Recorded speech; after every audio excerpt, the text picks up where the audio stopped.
Good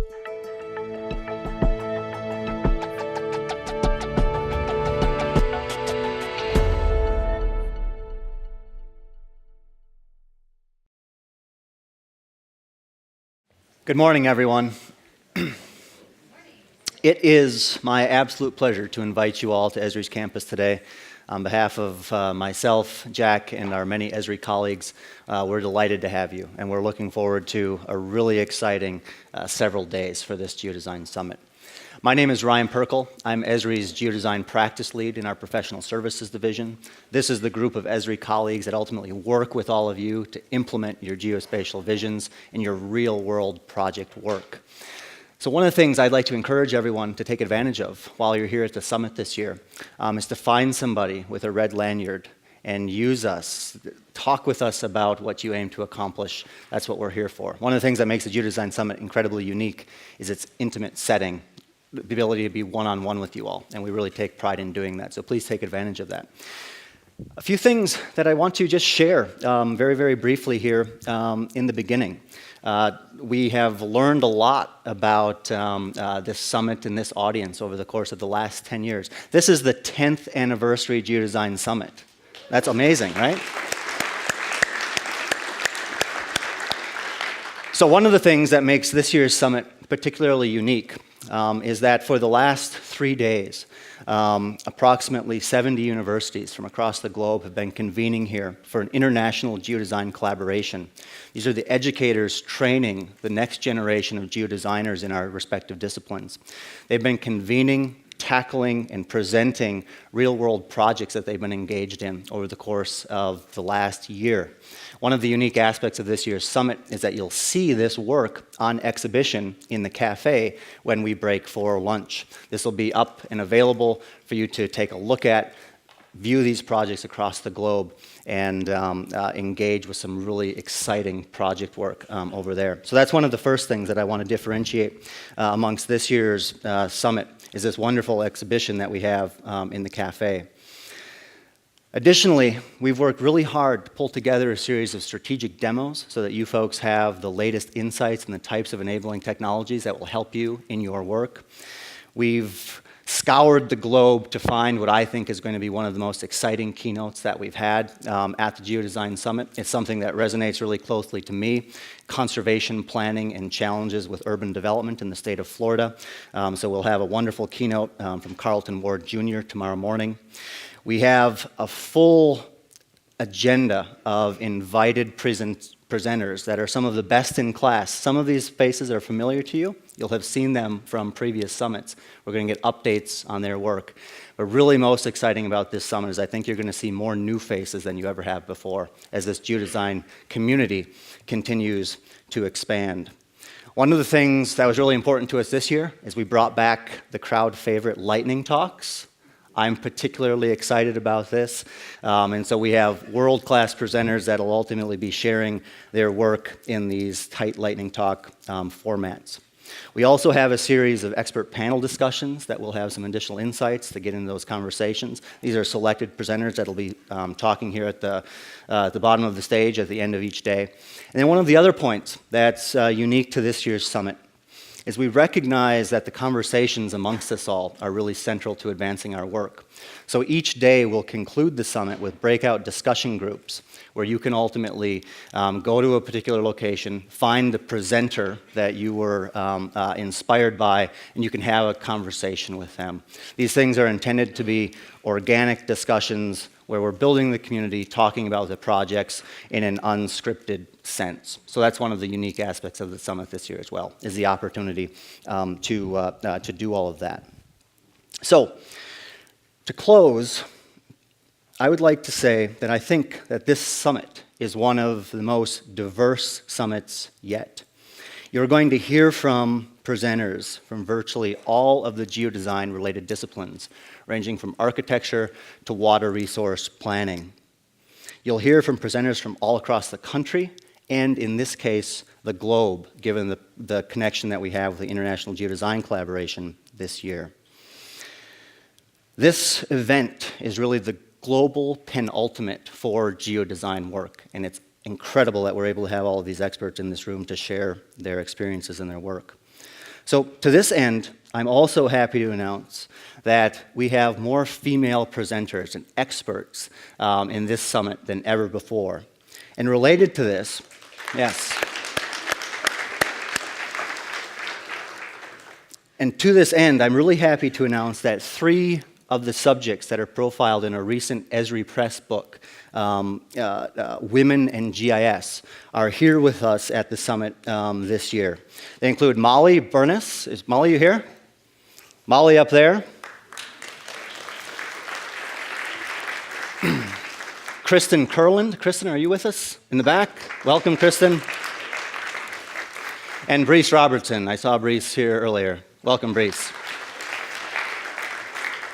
So this evening in the social in the cafe, Esri Press will have a exhibit set up, and these wonderful, inspirational people will be available there. Please do have a conversation with them. It's incredible, and we're happy to have you as part of the summit. Thank you very much for that. So why do I mention all this? Really, because for me, this summit is as much about this community of people as it is about the technology and the methods and the work. Geodesign is inclusive. It only works when we collaborate and leverage the expertise of the people sitting next to you. So with this spirit in mind, I'd like to encourage you to get to know each other throughout this summit.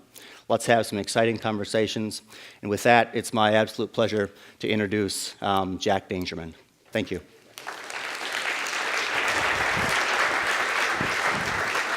Thank you. Thank you, Ryan.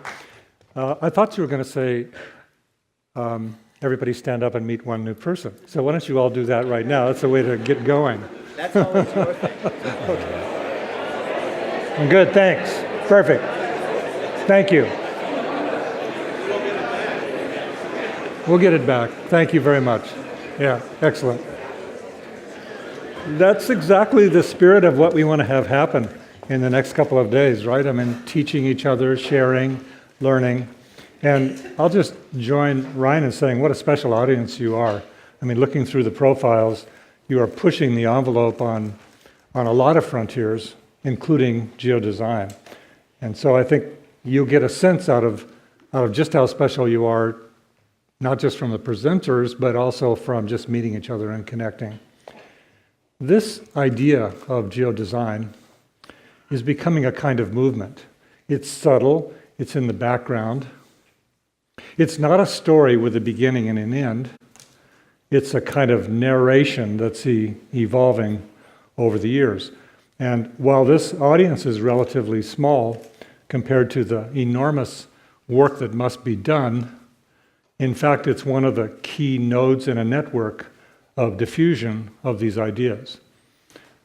Carl and a number of his friends had this workshop during the weekend, which was the extension of geodesign concepts to a global network of universities.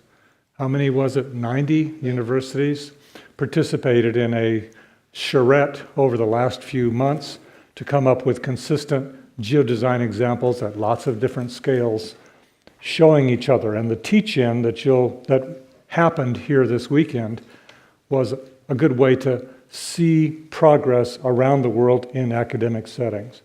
It's, I think, a testimony to the idea that this is a narrative, not a story. It's not a story that has a beginning and the end. It has a narration and a kind of ongoing narrative. And it also has what I'd call creative spaces. These are teams of people, 5, 10, 15, even 20 people in different geographies, in different institutions, who are working within the framework of this narrative. And the narrative is evolving. It evolves with technology, something I'll talk about in a few minutes. So movements, great movements that have happened in the history of the world have a narrative. They're not a story. And they have cells that are creative places where people take this movement and make it come alive in different settings. And you are participating exactly in that narrative. Well, enough said about the context. What I'm going to talk about very briefly is geodesign and something I'm beginning to call geospatial infrastructure. And we'll define what geospatial infrastructure is in a moment. But clearly these two forces, geodesign, the creative aspect of creating the future, and geospatial infrastructure, content and so forth, and tools, have never been more important. The challenges are clearly big, and the exercises that were shown this weekend, looking out 50 years from now, or 30 years from now even, illustrated just how amazingly important it is that we get a grasp on and a harness on this thing we call geodesign. Now, these are just a few examples, not geodesign examples, but geospatial examples, some would say kind of geodesign examples, that illustrate people creating solutions or working in the context of a variety of subjects using geospatial infrastructure. Environmental modeling and assessment. They stretch the gamut from global down to local. These examples here show the use of geospatial information and the concepts of geodesign to do things like find the best place using AI tools to drill for oil, or for geologic investigations and mining, or managing timber, or looking at marine in the oceans concepts. Geospatial infrastructure is being used to manage land parcels, the kind of civil society that makes our world work. I own this, I don't own that. And these examples are far beyond just parcel maps. They're exploiting the information about geography to do things like appraisals, to do things like land use planning, etc. In the field of planning and urban design, we're seeing all kinds of examples. It's like almost unbelievable to watch them all. And some of them are going to be shown here. Urban planning, conservation planning, land use planning, urban designing, geodesigning of landscapes, and so on. And this same technology is moving indoors to buildings, to manage buildings and their rooms and their spaces and campuses. And real-time information is enriching them, like real-time energy usages, real-time space changes, and so on.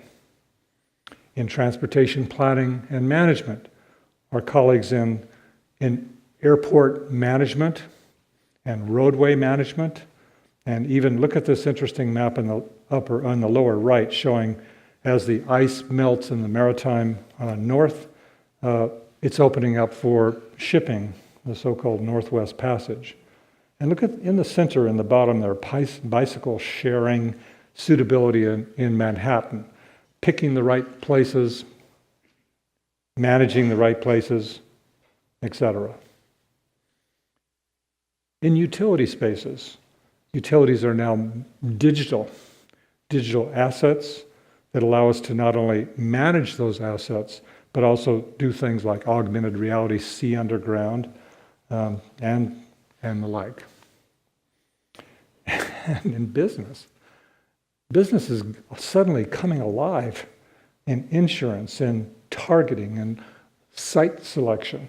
Many of the concepts that you pioneer in your work of geodesign, businesses are grabbing it using geospatial infrastructure to pick the right places and also route their trucks, a kind of larger scale geodesign problem.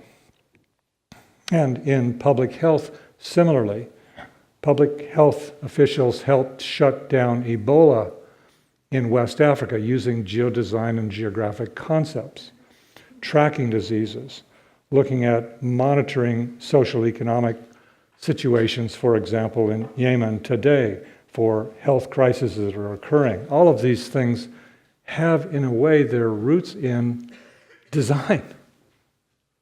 You ever think about this? I mean, people say, well, I'm a GIS professional, but they're practicing concepts that you particularly know about. Similarly, in public safety, where should we spend money on policing? Where should we target bad guys in action? How should we set up electronic fences around geographies where possible terrorism might occur? All of these are design problems at their root. And in preparing for and responding to disasters, where would it hit? Where will global climate change affect us? What is the damage that's being done? How should we respond to it? Things from refugee camps down to specific preparedness for a fire or a flood. Well, that's enough about that. I mean, lots of examples, lots of stories. They're stories. They have a beginning and they have an end. Maps are this way. And you have project GISs, which are beginning and ending, and you have projects that begin and they end.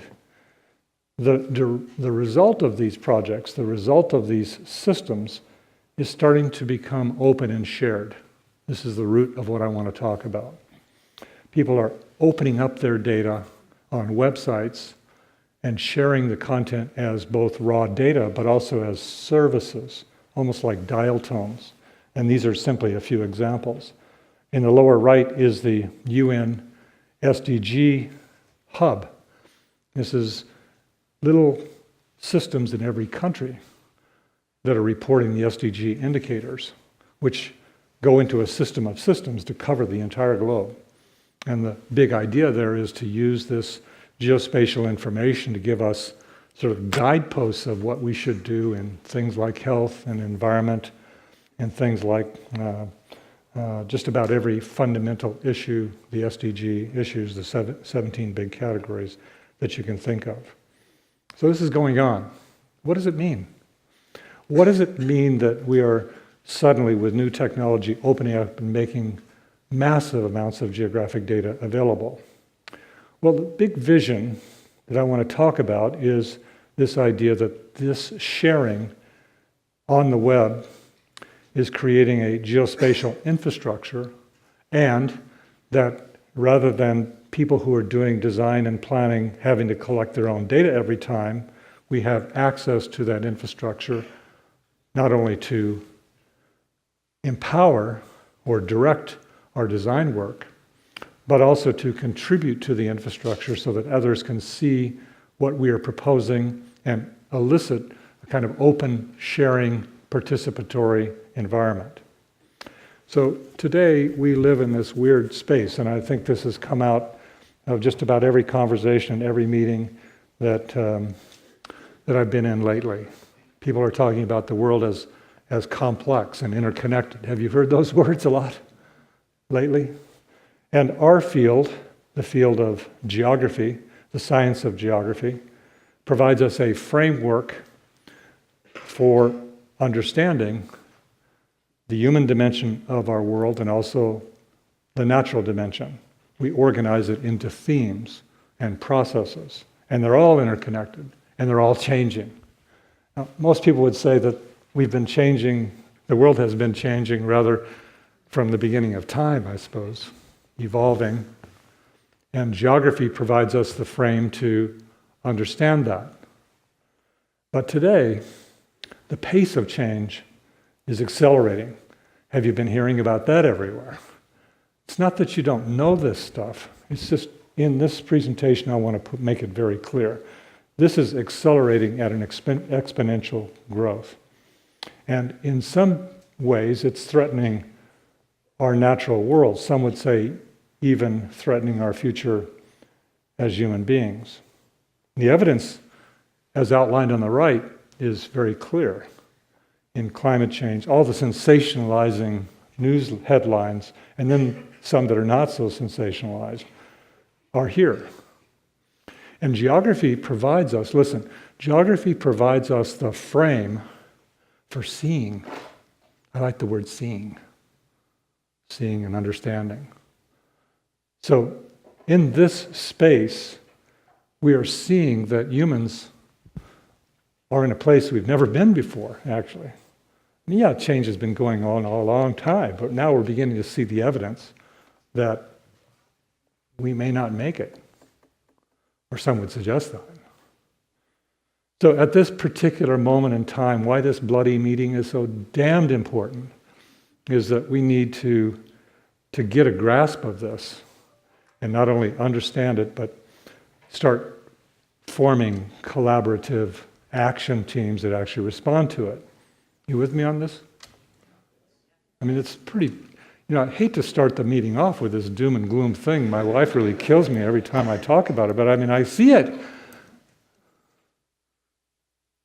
So I see things that a lot of people don't see because I've been around a long time and I've traveled a long time and I've talked to a lot of users and I've talked to a lot of people. And yet it's not enough. What should we do is the question. And from my frame, it's put the pedal to the metal, apply the power of digital geography and geodesign to do the following: envision what's possible quickly, improve productivity, all these things that are up here, make cities smarter, more efficient, design with nature. These are phrases that are familiar to all of you. And then also at the same time, because the pace of change is not just driven by population growth, it's also driven by technology. We need to get our oars in the water and paddle, keep moving, learning and understanding the force of the change, be part of the change, and then understanding it, and this is part of this meeting, leverage the best technology and also the best geographic science and the best holistic design thinking, these three pillars to react and go forward. So in my mind, I think of this best when I think about this notion of the science of where. It's just a phrase, but for me, it's an iconic phrase that says we can measure and analyze and model and make plans on the geospatial infrastructure that's emerging, and then make decisions, and then take action. And geodesign is a fundamental part of this framework. One might say it's the core of the framework, but it goes beyond geospatial geodesign to the notion that geospatial infrastructure can be a platform for human activities, all human activities. And one might say that geodesign is kind of into the fabric of all human activities. We geographically navigate, we geographically discover, we geographically understand, and we geographically design our lives. So I'm all about leveraging the power of geography to, I'm really speaking to you. I'm really all about trying to get people to leverage the power of geography to manage the world better. Not just manage the world, but make some difference. I think, Carl, you and I are the only people that knew Howard Fisher in the room. Anybody else know him? He was an inspiration to me, and Carl I know as well. He always used to say, you don't have to do things perfectly, just do them better than what? Remember how he'd sort of rant like that? Do them better than the way they're being done currently. And he was the man who, of course, conceptualized the first automated mapping system called CIMAP back in the 60s. He started the Harvard Lab for Computer Graphics. He wasn't in mind to create the perfect technology, he just wanted to evolve it.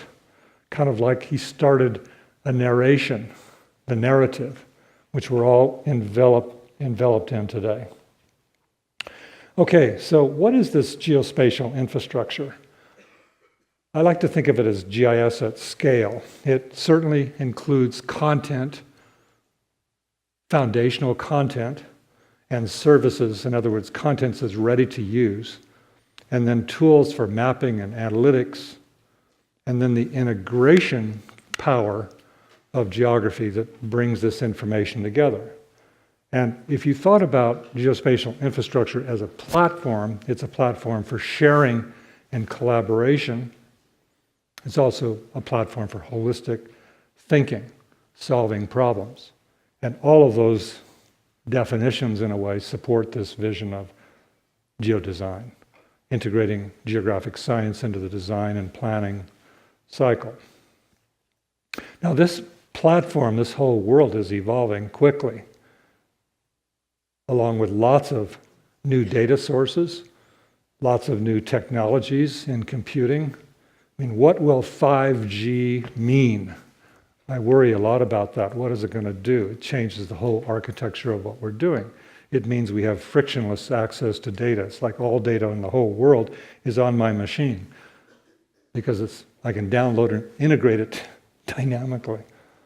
Well, that's just one little speck of the technology and computing and networking world. Lots of new innovations, and you're going to hear about them and see them. How do we bring these together? Well, we're thinking here about two things. One is this superstructure of WebGIS, and then also specific applications that are made on top of that WebGIS superstructure. You with me on this? Okay. So WebGIS is a platform. It's services-based, think dial tone. It interconnects lots of distributed systems across the web, brings them together into a virtual information system that can be used by different groups and support the integration of geodesign into those different groups. And it's also about sharing and involving everybody. Shared information, collaboration. This doesn't quite sit right with people that are now looking at the polarization that's occurring politically around the world. You know, what the world really needs is collaboration and partnerships to be able to address these problems. Oddly and ironically enough, the opposite is occurring within our political structures. I can't really deal with that. But the internet, I think, is increasingly becoming pervasive and accessible. We know this. The geospatial infrastructure in that frame, my assertion is that it will become as pervasive. It's not just possible. My thought is it's inevitable. So this frame of geospatial infrastructure showing up on our screens as designers, as planners, as decision makers, I'll simply assert it's inevitable. And I'll make the case. WebGIS enables multiple patterns of geodesign. We can work on little projects, accessing data off the web. We can also build information systems that are multi-user systems that are collaborative using that platform. And ultimately, this is what's emerging. And I'll make the case that it's emerging right now, where lots of little systems are becoming interconnected into a system of systems to support this next generation of geodesign, meaning geodesign not just in the classic professional sense, but also pervasively across society. What are the elements that make this thing work? One of them is web maps, the abstraction of geographic data as a map, and here I'm including 2D maps and 3D maps, a kind of common language, and apps that take that science and that content to scale everywhere. So people are connecting to these through things like story maps. A billion or so are made every week. They're doing it in the field, they're doing it in buildings, they're doing it pervasively, and it's accelerating. So these maps and apps become a kind of language. And Earth observation, together with big data analytics, things like what USGS and NOAA have built here this year will show in 15-day forecasts approximately where floods will be. Isn't that interesting? We can forecast the weather, the little raindrops drop on the terrain, we run the water through the terrain, and okay, it's not very accurate, but pretty damn accurate. We can have a whole new generation of floodplains. That's exciting to me. And that's just one process model emerging with AI at scale. Ed Wilson's work on species identification and hotspot analysis for the whole globe, he calls it the half-Earth strategy. Within a couple of years, we'll model basically all 16 different species groups with hotspot analysis, with real-time updating of satellite data, so that we have a frame for being able to understand where not to develop, or a frame for doing his implementation of half-Earth, what half do I save? Big ideas. And spatial business intelligence tools, new kinds of apps, are allowing mere mortals to be able to explore this geographic data and match and drag and drop and just play in an experimental way with the geospatial infrastructure that's emerging. Now, one final thing I want to say about this WebGIS architecture is that it's driving digital transformation. That's a big, big thing to say.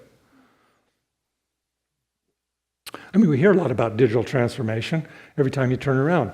You know, the society is going through digital transformation.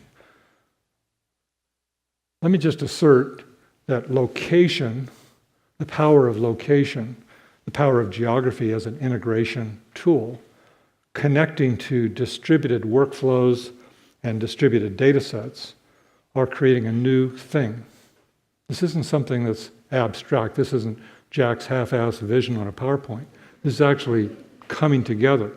What's occurring is we're seeing interconnections of the information, something that GIS has done, now in real time, and that's creating simultaneous situation rooms or understanding. And that's just beginning. Using the common key of location, we can integrate virtually everything. So is this just a half-born idea or not? Abu Dhabi has 172 different departments that have done this already. Their whole city is what I'm starting to call a smart city. They're wiring up their services from each department and they're bringing it together in this little room called their Management Information Center. This is not geodesign, but it's the power of integration of that information so that their executives can see and talk about what's going on. So they're taking, well, I don't have to go into detail, you get the idea. Real-time executive dashboards coming from each department, they can flip back and forth and have a smart city. This is happening in Los Angeles, a different dimension. The hub project there is now showing up so that people are connecting in neighborhoods to the map and geographic data real time of what's going on in the city, giving crowdsourced feedback into the frame of the smart city. It's happening in New York City, where all the different departments now have GIS running, and they're unifying it and bringing it together in real time with live data feeds, integrating FMV or full motion video or stationary video feeds from different sources. Cities are becoming alive. And this digital transformation, ladies and gentlemen, is just beginning. I mean, we hear a lot about AI and smart cars and autonomous vehicles and IoT and pervasive mapping and the internet itself. I would simply say that geodesign is one of those rising stars in that matrix, and it's powerful because it ingests and integrates and works with a lot of those other things to create pervasive geographic understanding. And understanding, as our friend Richard Saul Wurman often talks about, precedes action. It really precedes design and action. So this WebGIS thing is falling into place. I just want you as insiders to know what the hell's going on with this. It's not your old man's GIS anymore. It's becoming a real-time, pervasive framework, infrastructure, foundation. Okay, I'll stop there. I really wanted to cover two subjects.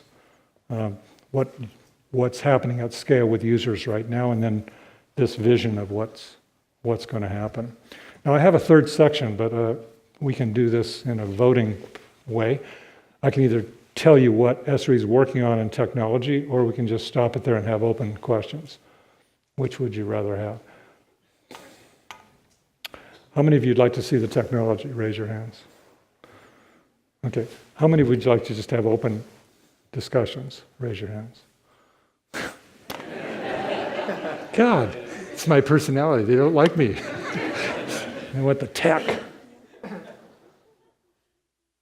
You can overrule, Carl. What do you think? I'm on a roll. See, I was Carl's student for a while, so I'm on a roll. To what extent will qualities become part of the digital environment? That's an interesting question. To what extent will qualities, that is qualitative knowledge, spiritual knowledge, will we be able to deal with spiritual knowledge in the quantitative environment? Well, I don't want to answer that question directly, but I will say that all of the big data and all of the machine learning and all of the artificial intelligence doesn't do creative work. So those of you in the creative field, which I presume most of you are in, you're going to have a happy life. As jobs disappear, the role of humans in creating the future will be, I think, exploded. It's just not going to go away. The sense of spiritual experience about a place, like going to San Francisco, used to be for me, going to San Francisco was a romantic experience. You know, flowers in your hair, all of that. Going to San Francisco today is damn scary. I mean, you can't find a place to live, you can't find a place to eat, it's just like wired up, it's a different experience. Those of you who've been there recently know exactly what I mean. So that kind of experience only geodesigners can create, right? And if we don't create that integration of nature and humanness into our cities, we're going to wind up with, AI-produced cities. Craziness. So that's why this design conference is so bloody important. You, as human beings, are the treasures here. It isn't the technology. But I'll go through the technology if you want. All right. So how do we take the next step? And this is really interesting. My feeling is we need to embrace digital transformation because it's here, it's happening all around us, and also leverage our science and then do design. So all these elements here of envisioning a better future, stepping in the water, getting it going, embracing the technology, learning continuously. I mean, do you guys all feel pressure to learn continuously? I hope that's the case. Some of you don't. I mean, I just, at my age, I think, it's harder for me to learn new technology than it was in the past. It really just is. But I got to do it. I feel compelled to do it. It's almost an anxiety that I have. And so that's it. And I think the outcome of this is something that I, again, call sometimes geospatial infrastructure or sometimes societal GIS. It's something like a foundation that's going to arise that's like the internet. That's the only thing that I can describe. It's really geography, living, real-time, accessible, inclusive, and these are big, these are big eyes, inclusive, interoperable, intelligent, integrative. You can just go down the line. Yes. All right, so let's say you are here at Esri. We have about 1,200 engineers who work on technology, and then a lot of people that support those people. The big vision that we constantly drill ourselves on is that we serve our users by creating useful technology and supporting our users. So these words are sort of emblazoned on the back of, when you go through any hallway here, that's our big thing. And then there's this other phrase.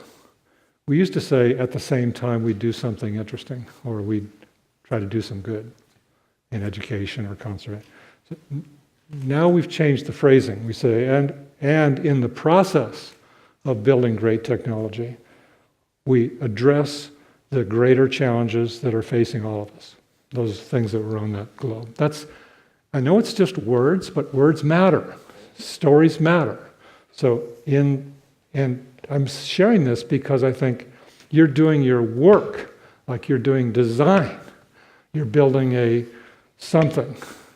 And in the process, in the context of doing your individual's work, you're also addressing greater challenges that are facing all of us. That's the culture, that's the philosophy that we must create going forward, particularly you in this room.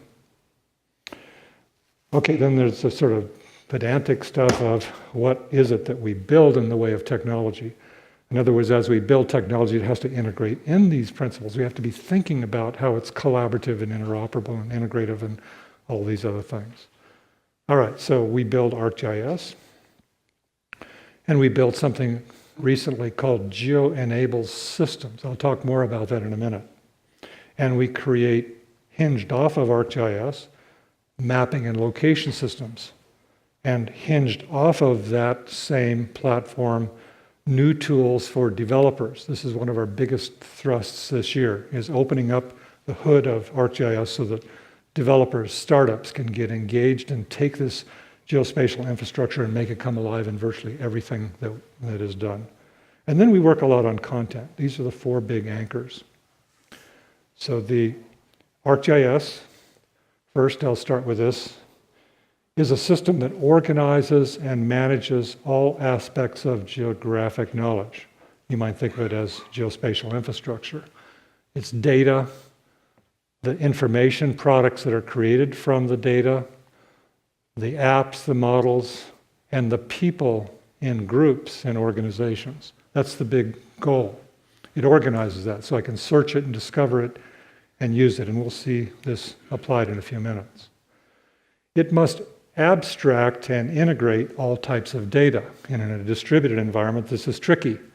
How can I access across the web data sets and then ingest them into common technical data models so they all integrate? And with 5G, this is becoming very exciting because I can have data in Australia or in NASA or in Russia, and I can bring it together and boom, use it. That abstraction is tricky. And creating it into a common language is tricky. I know when I'm saying tricky, it's a lot of damn engineering. And then that abstraction must be able to be, those abstractions of content must be able to be accessible and usable by any kind of app in the field, anybody that wants to build their own app with open APIs, into social media, onto dashboards. In other words, it's kind of like the Rosetta Stone, bringing it all together, bringing geographic knowledge, except for spiritual knowledge, and design initiatives together. That's what ArcGIS is. And a system to manage it, manage the content, manage derivative products from it that I can share with others. So it's a learning system, not just in the sense of AI, but a learning system in terms of humans interacting and sharing and collaborating and building the infrastructure. And it has now over 20 million data sets of shared authoritative source content, thousands of authoritative data sets that people come to depend upon, a kind of living atlas of the planet. And it has smart mapping, tools to be able to do things quickly.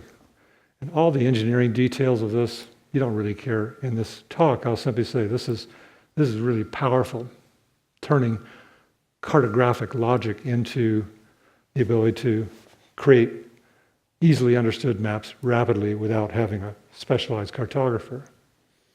And then 3D visualization and 4D visualization, integrating real time into it, hitting the frontiers of AR and VR, and comprehensive analysis. Literally thousands of tools now pushing the edge with SpaceTime Analytics, both in vector and raster space. And the new frontiers of AI and machine learning and open data science. The work that's going on here with Python notebooks is pretty amazing because it allows us to openly program and script GIS with open data science platforms, with AI platforms to create patterns and models that help us take the step of the next generation modeling. And big data is part of this, and big science is part of this, open data science is part of this. And on top of that is this whole framework and philosophy of geodesign. What do we do with all this data? Big data or big science doesn't mean anything. We need to really have, big vision and big designs and strategies to be able to bring it together and use it. The last thing I'll talk about is the work that we're doing, which is new probably to most of you. So what are we best known for? We're best known for GIS, right? Isn't that how you know us? So about 2.5 years ago, we began to say, do you really need to be a GIS expert in order to do urban planning in the digital age? That's going to cut out about most of the planners. But that was the way that we programmed ourselves, right? That GIS, you learned really GIS, you got a degree in GIS, then you could do urban planning in the digital age. Doesn't work. Same thing in facility management, same thing in indoor space management. So we began to conceive of this idea of, can we build geo-enabled systems, an information system for a planner? And they don't need to know GIS. Even you could do it, really. Directly. I mean, you're an old guy, but I mean, you could do it, man. Even you could do it. That's the idea. Browser-based, web-based, don't need to know a lot. It has to be set up for you because, you don't know this and that. But same thing with indoor space management or facility management, etc. So there's about 6 of these. I'm just going to talk about 3 of them. And we have separate teams, cells, one in Switzerland, for example, one in Austria, for example, who've been working on these to make them really streamlined and universal and generic. The first one, and probably the only one I'm going to talk about here, is called Arcgis Urban. And this is a system. It involves indicators. Some of you might call them suitability maps or impact evaluation data sets or layers, as well as 3D base maps that are part of the system. Somebody loads those in. And then second is plans, zoning plans like 3D zoning plans and land use plans. The regulatory side, all the tabular stuff that planners put together, articulated in a 3D envelope environment, which allows interactive zoning design. And the third is projects. These are one building at a time or one complex of building at a time. You put buildings in or infrastructure in. And when you put a building in, everybody knows. It's seen. So if I'm a realtor, I can put in a building and let it be seen, or maybe I can look at it privately and then let it be seen. If I'm a urban designer, I can put in a cluster of buildings in a place and everybody can see it. And once it's approved, then it can be exposed so that the public can see it. They could be just dots on a map like the map up above, or they could be 3D building complexes, and like that. You get the idea? You don't quite fathom it, but at least you're curious. It took me a long time to understand this. But it's going to be a change. I would assert that within 2 years, there'll be 20,000 cities that are using this. It's that easy, it's that cheap, it's that leveraging of an existing city's 3D GIS. It just, you pick that up, put it into urban, and people start doing planning with it. It's really exciting, and it's engaging with citizens as well. Well, I'm going to stop there because there are other presentations that are more provocative than what I'm talking about here. They're real technology. But I'll certainly assert that, do you guys agree that we are changing our planet exponentially? And this isn't slowing, I think. And for those of you who are young people here, you're going to be challenged for the rest of your career with this, because it's going to be really threatening. People just don't get it yet. And it's not one thing. It's like, you say climate change, okay, maybe we could do something about climate change. But biodiversity, there's like between 1,000 and 2,000 species checking out every year. We don't even know what they are. And then some big ones are as well. And when they check out, we can't turn it around. With climate change, we can turn it around, presumably, with strong engineering and the right kind of will. So we need to transform both our understanding of the world, and we're trying to do that in various ways, and then also how we carry out our respective responsibilities. And as geoplanners, this is really big. This speaks to the issue of not at the same time, but as part of the process. Geodesign and this concept of geospatial infrastructure, from my mind, provides the best shot at this, the best platform that can rapidly scale this work.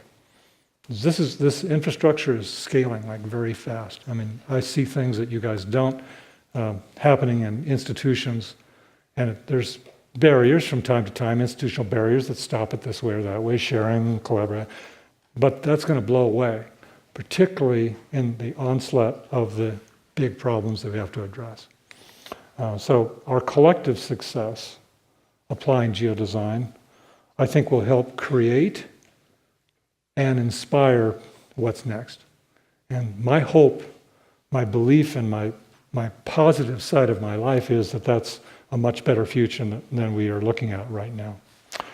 So ladies and gentlemen, thank you again. Thank you for coming to this meeting. Thank you for the work that you do. Thank you for the passion, especially that you've taken in this geodesign field. This is not a casual thing. I really believe it's a very important thing. So thank you.